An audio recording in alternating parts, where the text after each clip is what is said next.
అందరికీ నమస్కారం. Amaravati versus Mavigan. What is Amaravati, what is ముదనష్టపు మావిగాన్, ఈ రెండు అంశాల గురించి మీతో మాట్లాడటానికి వచ్చాను.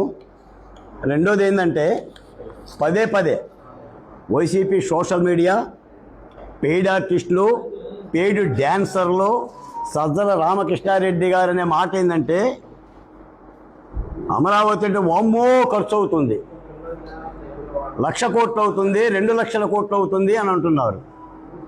మావిగానికి అసలు ఖర్చే ఉండదంట, ఏ ఖర్చు ఉండదంట మావిగాని అనే రాజధానికి. మూడోది, రాష్ట్రమంతా మావిగాని మీద చర్చ జరుగుతుంది. జగన్మోహన్ రెడ్డి గారి ఆలోచనల నుంచి ఒక అద్భుతమైన ఆలోచన పుట్టిందని ప్రజలందరూ కూడా వేలం వెర్రెత్తినట్టుగా సోషల్ మీడియాలో కానీ మీడియాలో కానీ తెగ చర్చ చేస్తున్నారంట, పొగిడేస్తున్నారంట. నాలుగోది, అమరావతి గజెట్ నోటిఫికేషన్ మేము అధికారంలోకి రాగానే మార్చేస్తాం. మనం ఏదో టూత్పేస్ట్ కొనుక్కున్నట్టుగా మార్కెట్కి వెళ్ళి టూత్పేస్ట్ కొనుక్కొని నచ్చకపోతే రక్షిస్తామే, లేదా జేబులో ఖర్చీపుని ముక్కు దుడుచుకొని మూతి దుడుచుకొని పారేస్తామే, అలా రాష్ట్రపతి గజెట్ నోటిఫికేషన్ని మార్చేస్తారంట. ఈ అంశాల గురించి మాట్లాడటానికి వచ్చాను. వెనకటి కూడా అన్నంట, అన్నా మీ ఊర్లో పూర్తి పిచ్చోడు ఉన్నాడు అని. నీకెలా తెలుసురా అంటే, మా ఊర్లో సగం పిచ్చోడు ఉన్నాడు అన్నంట. 3 రాజధానులు అనేది ఒక సగం పిచ్చి, మావిగాన్ అనేది పూర్తి పిచ్చి. ఇక ఈ పిచ్చికి మందు లేదు, రోకల బండి కట్టాల్సిందే. మచిలీపట్నం టు గుంటూరుకి జాతీయ రహదారి పొడవున 110 కిలోమీటర్ల దూరంలో రాజధాని నిర్మించుకోవచ్చు. ఇదే మావిగాన్. నేషనల్ హైవే పక్కన చెట్లు నాటినట్టు. ఇంకో మాట కూడా చెప్తున్నా,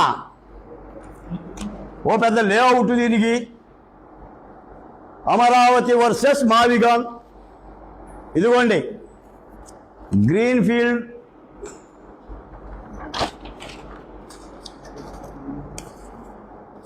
ఇది జగన్మోహన్ రెడ్డి గారి ఆలోచన. ఏమంటాడంటే,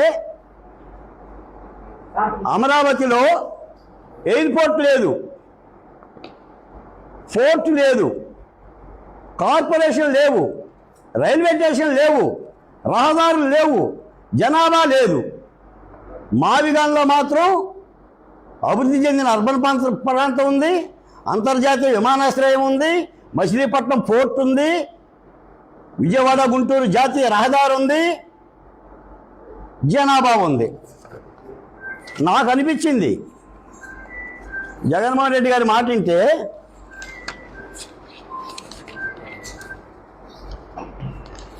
ఇదిగోండి విజయవాడ రైల్వే స్టేషను 1888లో కట్టారు. జగన్మోహన్ రెడ్డి గారు కట్టాడు చెప్తున్నా ఆయన. విజయవాడ రైల్వే స్టేషను 1888లో 1900లో దాని విస్తరణ జరిగింది. గన్నవరం విమానాశ్రయం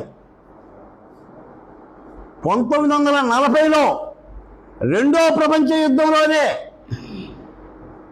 బ్రిటిష్ హయాంలోనే అక్కడికి విమానాలు ఆగాయి.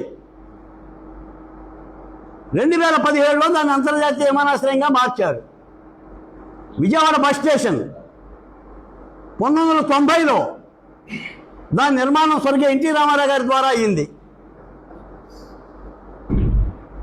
పోర్టు, బందర్ పోర్టు కోసం తెలుగుదేశం పార్టీ దాదాపుగా ఏడాది పాటు దీక్షలు చేస్తే 2004 నుంచి ఇప్పటికీ పోర్టు పూర్తి కాల.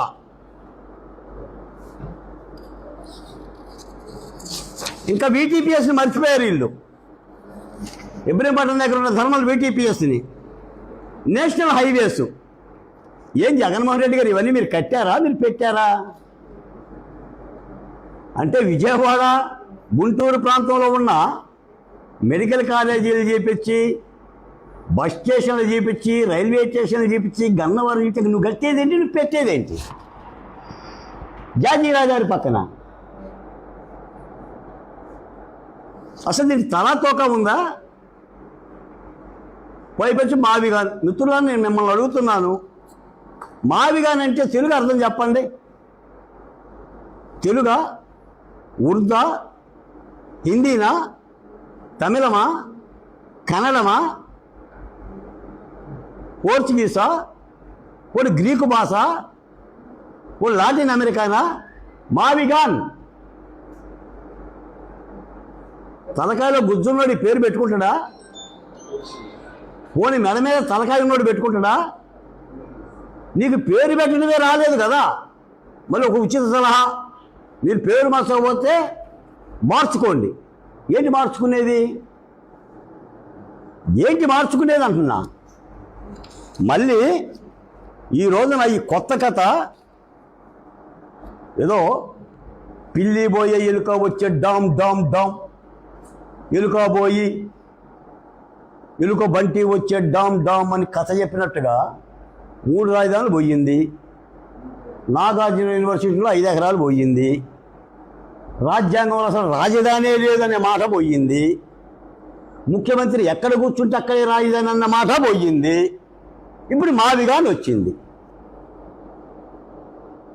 ఇది రాజధాని? ఒక రాజధాని మీద పాలకుడికే ఒక మాజీ ముఖ్యమంత్రికి ఉండే అవగాహన. అసలు రాజధాని గురించి తెలుసా?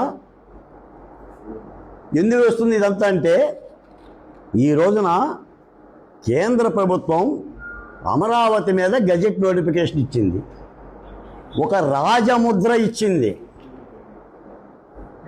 ఈరోజే విజయవాడ ఎంపీ కేశినేని శివనాథ్ గారు, మంత్రి నారా లోకేష్ గారు తమ parliament Telugu Desam party, Janasena, BJP సభ్యులతో, ఆంధ్రప్రదేశ్ పార్లమెంటు సభ్యులతో రాష్ట్రపతిని కలిసి ధన్యవాదాలు చెప్పేందుకు ఢిల్లీ వెళ్ళారు. ఇక అమరావతి గజెట్ నోటిఫికేషన్ వచ్చింది. చంద్రబాబు నాయుడు గారు ప్రచండంగా వెలిగిపోతాడు. అమరావతి పూర్తవుతుంది. ఇక దానిని అడ్డుకోలేము, దానిని ఆపలేము. 3 రాజధానులు వెనక్కబోయింది. మళ్ళీ మనం 3 రాజధానులు అంటే 29లో నిలబెట్టి ఒకసారి, వంగబెట్టి ఒకసారి ప్రజలు గుద్దుతారు. ఆల్రెడీ గుద్దారు. మరి ఏం మాట్లాడాలి అమరావతి మీద అంటే, ఈ మావిగాన్ అనే ఒక ఆలోచన తెచ్చారు. ఒకడు అంటాడు, మావిగాన్ పెడితే సముద్రం ఉంటుంది కదా అంటాడు. మొన్న అమరావతిని కృష్ణానది తీరంలో పెడితే నదీ గర్భంలో రాజధాని పెడతారా అన్నారు. ఇప్పుడు సముద్రం కలిసి వస్తుంది కదా అన్నారు. వాడికి మచిలీపట్నం తెలుసు అసలు? దివిసీమ తుఫాను గురించి ఎప్పుడైనా విన్నడా? 1977లో దివిసీమ తుఫాను. మచిలీపట్నం అంటే ఏంటి? సముద్ర తీర ప్రాంతం, తుఫాను తీర ప్రాంతం. ప్రతి ఏటా నవంబర్లో తుఫాన్ల కోసం ఆ ప్రాంతం గడగడ వణుకుతుంది. తుఫాన్లో సముద్రాల్లో పెట్టుకుంటారు రాజధానులు, సముద్రాల్లో పోర్టులు పెట్టుకుంటారు. నువ్వు కట్టేదేంటి పోర్టు? నువ్వు కట్టేదే ఉంటుంది అక్కడ పోర్టు. ఈ రోజున చంద్రబాబు నాయుడు గారు ఇదిగోండి Amaravati outer ring road layout, outer ring road layout. మీకు ఒక ప్రధానమైన వైసీపీ పార్టీ మాట్లాడుతున్న పదే పదే మాకైతే కంట నరాలు లేపుతున్నాయి, ఎదవలకు చెప్పలేక కంట నరాలు. అమరావతి 29 గ్రామాలు ఏంట్రా? 29 గ్రామాలేంటి అమరావతి? కేవలం 29 గ్రామాల్లో భూమి తీసుకున్నాం. మీ అబ్బాయిలు కాదు, మీ అయ్యలే కాదు, ఒక్క వైసీపీ ఎమ్మెల్యే భూమి ఇవ్వరా? ఇచ్చింది రైతులు, ఏడ్చేది మీరు. ఇది కృష్ణానది తీర ప్రాంతం. ఇది విజయవాడ, గుంటూరు. ఎంత అనుకుంటున్నారు? విజయవాడ జనాభా 50 లక్షల మంది, గుంటూరు జనాభా 60 లక్షల మంది, 1,10,00,000 మంది జనజీవన సవంతి అమరావతి. 29 గ్రామాల్లోనే పెడుతున్నారు. చూడరా layout, CRDA layout, capital city layout. Chandrababu Naidu గారి యొక్క దార్శనికత. చంద్రబాబు నాయుడు గారు మోకాళ్ళ దగ్గర చూసుకునే నాయకుడు కాదు. ఏనాడు మోకాళ్ళ దగ్గర నుంచి చూసుకోవాలా, ముందు చూపు చూసే నాయకుడు.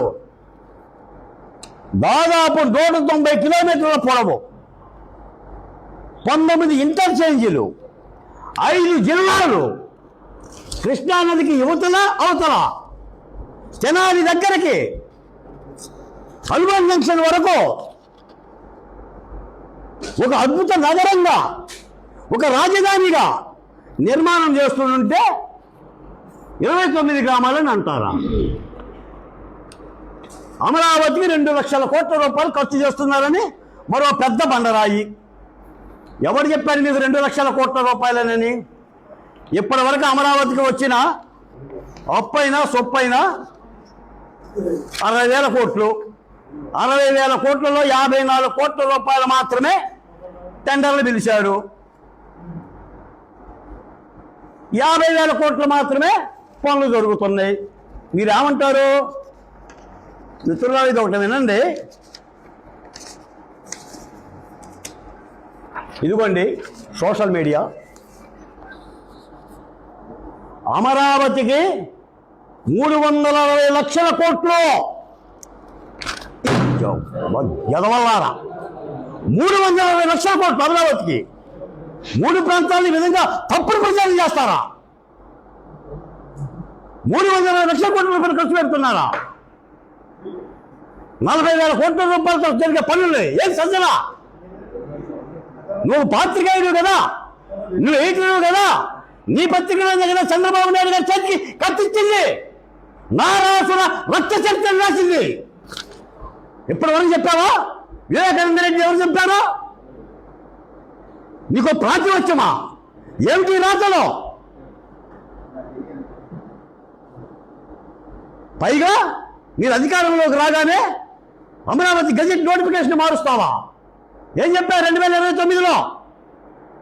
నాకు 22 పార్లమెంట్ స్థానాలు ఇస్తే ఢిల్లీ వెళ్ళి హోదాని గుంజుకొస్తానన్నావు. 2019లో గుంజుకొచ్చావా? గుంజులు తీసావా? ఏం చేశావు? 22 ఇస్తే ఢిల్లీ వెళ్ళి గుంజీలు తీసావు. ఎవడి కాళ్ళను పట్టుకోవాలా? నీ కాళ్ళను నువ్వే పట్టుకున్నావు. బాంబో ఇంత బలం వచ్చింది అక్కడ బీజేపీకి, మనం ప్లీజ్ ప్లీజ్ ప్లీజ్ అని అడుక్కోవాల్సిందే అని చెప్పిన నువ్వు 11 సీట్ల పార్టీని పెట్టుకొని కోదాడు దాడితే నీ పార్టీకి దండేసేవాడు లేడు. జగ్గైపేట దగ్గర గరికపాడు చెక్ పోస్ట్, తెలంగాణకి ఆంధ్రాకి మధ్యన ఉన్న చెక్ పోస్ట్ దాడితే నీకు దండేసేవాడు ఎవరు చెప్పండి? నువ్వు ఢిల్లీ వెళ్ళి 50 రాజకీయ పార్టీలు ఆమోదం తెలిపిన గజెట్ నోటిఫికేషన్, లోక్సభ రాజ్యసభ తీర్మానం చేసిన గజెట్ నోటిఫికేషన్, రాష్ట్రపతి ముర్ము గారు ఆమోదించిన రాజముద్రని చెప్పేస్తావా? రాజ్యాంగం తెలుసా? మేనిఫెస్టో అనుకుంటున్నావా ఏంటి? 4 గదుల మధ్య కూర్చొని రాసుకోవడానికి, మావిగానని పేరు పెట్టుకోవడానికి.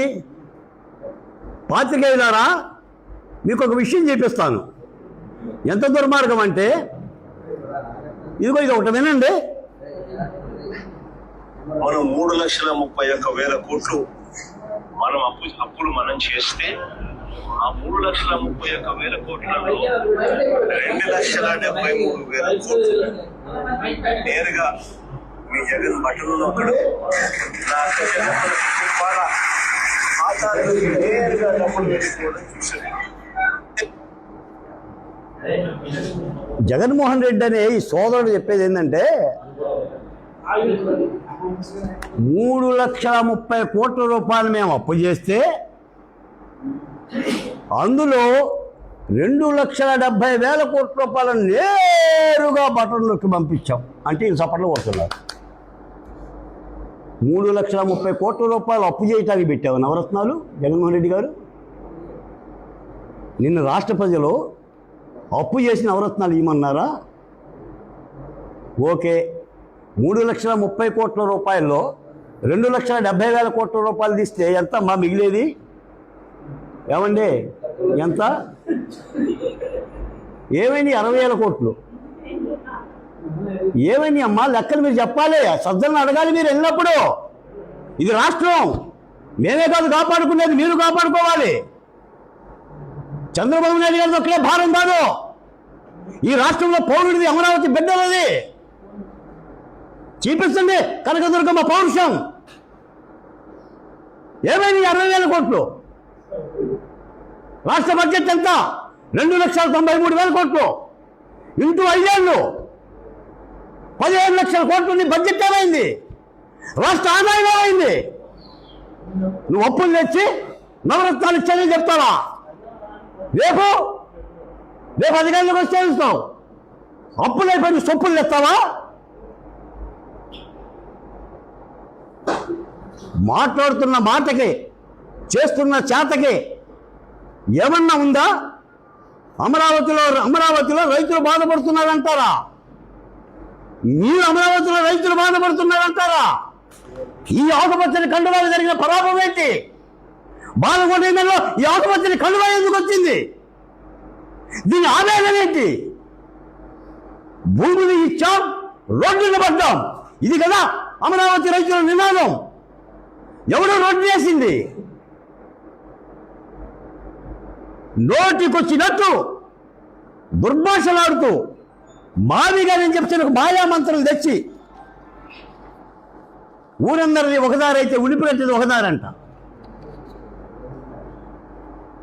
ఈ వైసీపీ కానీ వైసీపీ సోషల్ మీడియా కానీ ఈ మావిగాని మీద వాంతులు చేసుకుంటున్నారు, విరేచనాలు చేసుకుంటున్నారు, గొడలిప్పుకుంటున్నారు, చొక్కాలు దించుకుంటున్నారు. ఓ మావిగాను అని ఎవరు చెప్పారు మీకు మావిగాను? ఒక మచిలీపట్నాన్ని ఒక దాన్ని కలిపి జాతీయ రహదారికి ఇరువైపులా కట్టుకుంటూ పోతే అయిపోతుందా? జాతీయ రహదారికి ఇరువైపులా ఉన్న భూములు ఎవరివి? మీ తాతరా? పోనీ మీవా? ఎంత అవుతుంది? జాతీయ రహదారికి ఇరువైపు ఉన్న భూములు నేను అడుగుతున్న పేరుని నాని గారిని, 1 ఎకరం తీసుకోగలరా మచిలీపట్నంలో? 1 ఎకరం రైతుల దగ్గర నుంచి ల్యాండ్ పూలింగ్ ద్వారా సముద్ర తీరంలో ఏం కడతారు? తీసుకోమనండి. పోనీ జగన్మోహన్ రెడ్డి గారు మీరు తీసుకోండి, 100 ఎకరాలు ఈ రాష్ట్రంలో రైతుల దగ్గర నుంచి తీసుకోండి ల్యాండ్ పూలింగ్ ద్వారా. ఈ విపరీతమైన తప్పుడు ప్రచారం చేసి మావిగానని పేరు పెట్టి ఎంతమంది ముఖ్యమంత్రులు ప్రశంసిస్తున్నారు నీ మావిగాన్ని? రేపు చెప్తాడు సజ్జల, దేశమంతా చర్చ జరుగుతుందంట. దేశమే జరుగుతుందా? అమెరికాలో కూడా జరుగుతుందా మావిగాని గురించి? ఏ రాష్ట్ర ముఖ్యమంత్రి ప్రశంసించాడు? అంటే ఒక ప్రమాదకరమైన అంశాన్ని లేవనెత్తి అమరావతి అనే అంశాన్ని జీర్ణించుకోలేక నీకు అధికారమని అజీర్తి చేసి ఆ అజీర్తి తగ్గటానికి కాండవ దహనం చేసినట్టుగా అమరావతిని దహించుకొని నువ్వు తినాలి. ఆ తినే ప్రయత్నం చేశావు. ఈ రాష్ట్ర ప్రజల పుణ్యమాని ఓటర్ల చైతన్యవంతంతో నిన్ను సాగనంపితే మళ్ళీ చంద్రబాబు నాయుడు గారి అధికారంలోకి వస్తే దేదీప్యమానంగా అమరావతి వెలగటాన్ని జీర్ణించుకోలేకపోతున్నారు. మీకు 3 రాజధానులని తప్పయిందని చెప్పే ధైర్యం మీకు లేదు.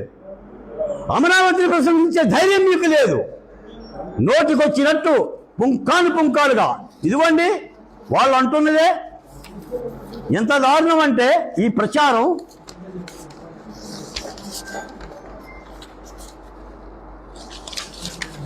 ఇదిగోండి సజ్జల రామకృష్ణారెడ్డి గారి పిలుపు. అవినీతి జరుగుతుందంటూ బాగా ప్రచారం చేయండి అమరావతి మీద.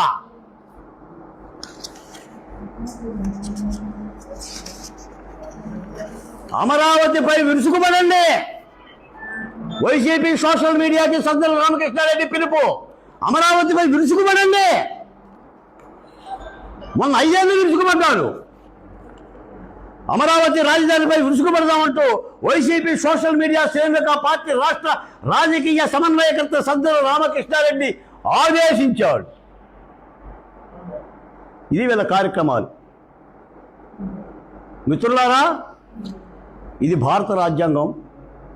డాక్టర్ బిఆర్ అంబేద్కర్ గారి యొక్క దీవెనలతో 140 కోట్ల మంది ఏకసంధాగ్రహులుగా ఏకఛత్రం కింద ఒకే గొడుక్కుంద నడుస్తున్న భారత సమాజం అమరావతి గజెట్ నోటిఫికేషన్ మార్చుతాము అని అంటే వైసీపీలో ఉన్న మొత్తం నాయకులందరూ కూడా తలకాయల నేల మీద పెట్టి కాళ్ళు ఆకాశంలోకి లేపినా కూడా సాధ్యపడదు. ఒకసారి ట్రై చేయమనండి జగన్మోహన్ రెడ్డి గారిని, తలకాయ కింద పెట్టమనండి, ఆయన్ని కాళ్ళు పైకెత్తమనండి. షర్మిలారెడ్డి గారు ఏదైనా చూసిమంటున్నా ఏదైనా మాట్లాడతారు. మేమన్నా ఒక చెప్పుతో కొడుతున్నాం, చెల్లెలు 2 చెప్పులతో కొడుతుంది. సిగ్గు లేదు అసలు అమరావతి గురించి మాట్లాడడానికి సద్దరా? What's your rights? నీకే హక్కులు ఉన్నాయా? 1631 రోజులు అమరావతి ఉద్యమం జరిగితే ఏనాడు ఒక క్యాబినెట్ మంత్రిని నువ్వు పంపించలా? నువ్వు పోలా, ఇన్ని సలహాలు ఇచ్చిన నువ్వు, తాడేపల్లి కొంపదులు నువ్వు పోలా, ఏంటి నీ కష్టం అమరావతి రైతులారని మీరు అడగల? ఎన్ని శరలు పెట్టారు, ఎన్ని ఆవేదనలు మిగిలిచ్చారు, మళ్ళీ అమరావతి మీద తప్పుడు ప్రచారం చేస్తారా? పుంకాలుగా మీకు మీడియా ఉందని, మీకు ఒక ఛానల్ ఉందని ఇష్టానుసారంగా అంటే చెప్పుకోవడానికి రేపు పొద్దున భవిష్యత్తులో ఏమీ లేదని ఈ దొంగ నాటకాలు, కపట నాటకాలు చేస్తున్నారు మిత్రులారా. ముఖ్యంగా మీ ద్వారా చెప్పేది ఏంటంటే, ప్రజలారా అప్రమత్తంగా ఉండాలి. మన నివాసం ఉండే ప్రాంతాల్లో తాచుపాములు తిరుగుతున్నప్పుడు, కట్లపాములు తిరుగుతున్నప్పుడు, లేదా ఊరకుక్కలు రెక్కలు వేస్తున్నప్పుడు మనం అప్రమత్తంగా ఉండాలి. ఇది పోతే పోలే, ఏదో పిచ్చోడి చేష్ట, ఏదో రాయి వేస్తున్నాడు అని చెప్పి కొట్టివేయటమే కాదు. ఈ రోజున అమరావతి ఆంధ్రప్రదేశ్కి అన్నం గిన్నె, అక్షయ పాత్ర. ఆయా రాష్ట్రాలకు రాజధానులు ఎలా అయితే ఆర్థిక శోభనిస్తున్నాయో, భాగ్యనగర ఆదాయం 1,00,000 కోట్ల రూపాయలు, బెంగళూరు, మద్రాస్, బాంబే ఇలాంటి రాజధానులతో తలతూగుతుంటుంటాయి. అదొక నగర నిర్మాణం.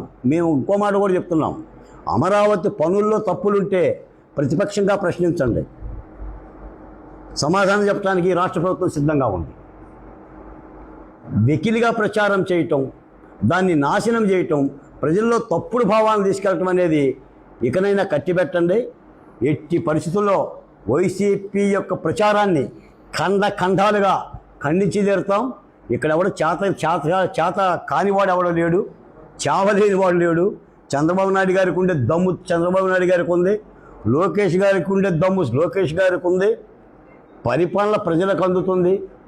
ప్రతిపక్షం అంటే సహేతుకమైన ప్రశ్నలు లేవనెత్తమనే తప్ప దుర్మార్గాన్ని నిందలేయటం కాదు. తప్పనిసరిగా రాష్ట్ర ప్రజలు అప్రమత్తంగా ఉండాలి.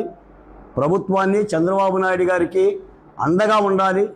అమరావతికి మీ దీవెనలు కావాలి. నేను అమరావతి ఉద్యమ నాయకుడిగా చెప్తున్నాను, ఆంధ్రప్రదేశ్ సోషల్ వెల్ఫేర్ బోర్డుగా చెప్తున్నాను, ఒక దళిత సామాజిక వర్గానికి సంబంధించిన నాయకుడిగా లేదా మీ బంధువుగా వేడుకొని చెప్తున్నాను. అమరావతి లేకపోతే అన్నం గిన్నె లేనట్టే, అమరావతి లేకపోతే అక్షయ పాత్ర లేనట్టే. ఈ రాష్ట్రంలో బడుగులకి, ఎస్సీలకి, ఎస్టీలకి, బీసీలకి, మైనార్టీలకి, అది తాటికొండ ఎస్సీ నియోజకవర్గం, దాదాపు 2 లక్షల మంది జనాభా, కృష్ణానదీ తీరం, ఉద్యోగాలు వచ్చినా, ఉపాధి అవకాశాలు వచ్చినా. నేను నిన్న మొన్న చెప్పా, అమరావతి మల్లెపూల తోటల్లోకి వాటం వాలి వచ్చింది, బంతిపూల పందిట్లోకి బిట్స్ పిలానీ వచ్చింది. జగన్మోహన్ రెడ్డి గారి క్వాంటం వాలి తెలియదు, బిట్స్ పిలానీ తెలియదు, గూగుల్ డేటా సెంటర్ తెలియదు. ఆయనకి గూగుల్ డేటా సెంటర్ అంటే వైర్లు కలపడమే, 2 వైర్లు కలుసుకోవడమే Google data center. Adani data center అంటే 4 గుమస్తాలు ఉండేది. ఆ రోజు మీరు గుర్తుందో లేదో, చికెన్ మార్కెట్లో, మటన్ మార్కెట్లో పెడుతున్నానని చెప్పింది జగన్మోహన్ రెడ్డి గారే. కాబట్టి అసత్య ప్రచారాలని, ఎందుకంటే సోషల్ మీడియా చాలా వేగంగా ఉంది, చాలా తప్పుడు సమాచారాన్ని చుట్టేస్తూ ఉంది. జగన్మోహన్ రెడ్డి గారు కూడా బొడ్డు మసి రాసుకొని హైదరాబాద్లో ఒక్కొక్క సోషల్ మీడియా జగన్మోహన్ రెడ్డి గారి కార్పొరేట్ స్థాయిలో ఉంటుంది. నిత్యం పైసలే. నాకు తెలుసు ఆ సోషల్ మీడియాలు. మీరు విజయసాయి రెడ్డి గారిని అడిగితే ఒక్కొక్క సోషల్ మీడియాకి ఎంత ఇచ్చారో కూడా చెప్తాడు. అంటే ఆ తప్పుడు ప్రచారాన్ని ఖండించాల్సిన బాధ్యత ఉంది. తప్పనిసరిగా అమరావతి యొక్క అన్ని పనులను శరవేగంగా జరుగుతాయి. ఏ రైతుకి నష్టం జరగదు, ఏ రైతుకి కష్టం జరగదు. నేను ఇంకొక మాట చెప్తున్నాను, చంద్రబాబు నాయుడు గారి దగ్గరికి 1కి 4 సార్లు వెళ్ళి స్వయంగా ముఖ్యమంత్రి గారితో మాట్లాడే చనువు, అవకాశం నాకుంది కాబట్టి చెప్తున్నాను. రాజధాని రైతుల కంటనీరు పెట్టించే చర్య ఈ ప్రభుత్వం తీసుకోదు, ముఖ్యమంత్రి తీసుకోడు. అలాంటి సంఘటన ఏది జరిగినా ప్రభుత్వం దృష్టికి తీసుకెళ్లేందుకు అమరావతి నాయకులు ఉన్నారు, జేఏసీలు ఉన్నారు, మేమున్నాము, సమస్యలను పరిష్కరించుకోవడానికి సిద్ధంగా ఉంటాం తప్ప ఇలాంటి యొక్క తప్పుడు భావజాలాలని, తప్పుడు వ్యాఖ్యలను ఖండిస్తూ ప్రజలందరూ కూడా అప్రమత్తంగా ఉండాలని మరోసారి విజ్ఞప్తి చేస్తూ సెలవు తీసుకుంటున్నాను. ధన్యవాదాలు. జై అమరావతి, జై ఆంధ్రప్రదేశ్.